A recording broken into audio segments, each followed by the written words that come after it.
Parts of Louisiana may indeed be washing away. There are many reasons for this.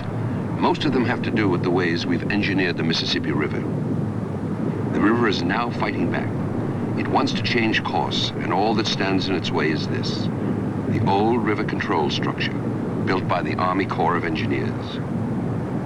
But if this structure cannot hold out against the determined river, then much of Louisiana is in danger.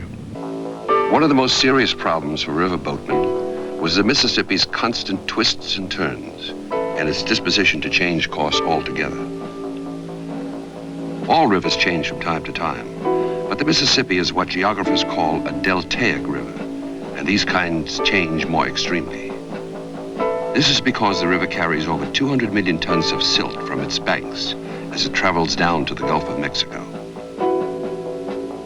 The silt deposits itself along the way. Sandbars build up which split the river's path, and the river moves around the new obstruction. More silt settles out at the mouth of the river, creating a delta. Most of Louisiana, south of Baton Rouge, was created in this fashion in the last 5,000 years. The New Orleans area is working on solutions to its drinking water problems. There is really no other choice if it is to live in harmony with its growing industrial corridor. But all of the engineering that's been done on the river to make it possible for cities to grow and for industry to move in, all of this depends on one single structure: the old river control structure, commonly referred to by its initials, the ORCS. This is the weak link in the chain that ties the Mississippi River and its cities and industries together. Because if this structure fails, then the Mississippi River wins.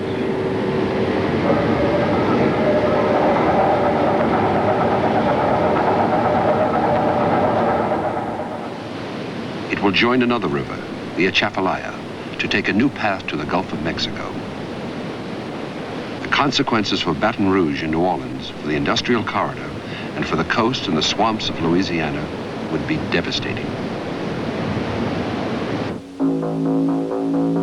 The background for this potential disaster began way back in the 15th century, when the Mississippi made a broad meander and intersected with the Red River and its small branch, the Atchafalaya. At that time, the Atchafalaya was more a stream than a river, because a naturally caused 30-mile-long logjam had built up over the centuries, blocking its connection to the other rivers. In 1831, Henry Shreve, a riverboat captain, organized a project to get rid of the Mississippi's meander, because riverboatmen found it difficult to navigate. They dug a new channel, which the Mississippi readily accepted. In time, the top loop of the meander dried up, but the bottom loop continued to maintain a connection between the three rivers. This loop came to be known as the Old River. In 1839, the logjam was cleared away in order to open up the Atchafalaya for navigation. The Atchafalaya became deeper and wider and developed a great appetite for the Mississippi. In 1953, the Corps wrote a desperate paper to Congress, stating that if nothing were done in the next few years, the Mississippi would change course completely by 1990. Congress authorized the Old River Control Project at a cost of nearly $70 million. The Old River Control structure consists of two parts. The first part, called the low sill structure, operates at all times and regulates how much water flows through its 11 gates. During floods, a second construction, the overbank structure, can take a large part of the flow through its 73 gates. A lock was built on the Old River so that navigation could continue between the Mississippi and the Atchafalaya. The entire complex was completed in 1963 and seemed a great success. But 10 years later, in 1973, a massive flood almost destroyed the ORCS. Professor Raphael Kazman, a civil engineer, visited the low sill at the height of the 73 flood. He reminisces. We had a major flood, and I thought one afternoon that I'd go out and take a look and watch the water go through the structure. And I got out to the structure, and I walked down the structure. I was going to look down and see where the water was, and the whole thing was vibrating like a train station when a 50-car loaded freight goes through at 60 miles an hour. It was just vibrating tremendously, and I thought that this was no place for me to be, and I left. And 2 days later, the wing wall, which is now replaced by rocks, was undermined and fell in. They didn't find a trace of it. In these shots, you can see the collapse of that wing wall, the one in the foreground. Before its collapse, pressure began to build up on the backside of the wall. Finally, the wing wall was undermined and collapsed. If the bank adjacent to the structure had failed, the water would be totally out of control and would go past the low sill rather than through it.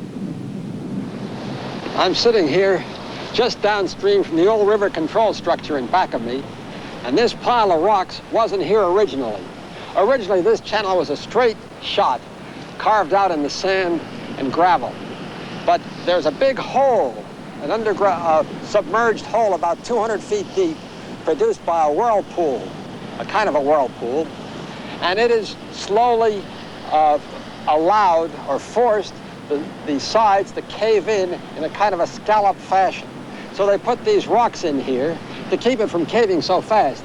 In 1973, a scour hole formed upstream of the structure and almost undermined the structure. If those two scour holes had made contact, there would have been an underground passage under the control structure. There would be no more control.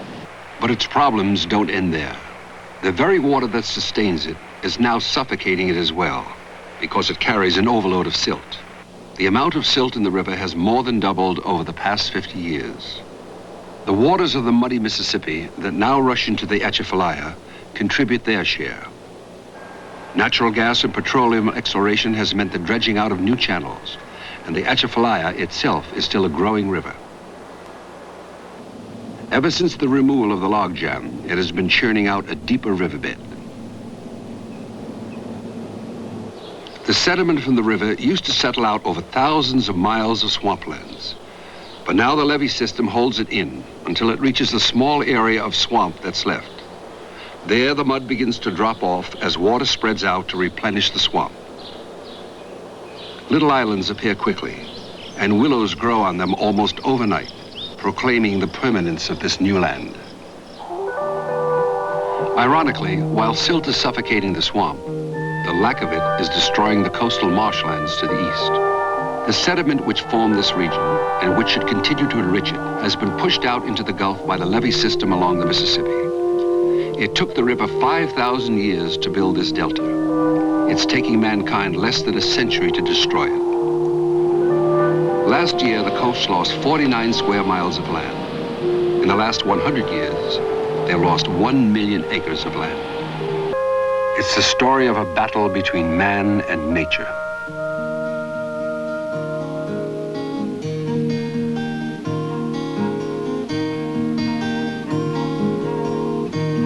And it's the story of decisions made without an understanding of some of the long-term consequences. We now face these consequences. They're not long-term anymore.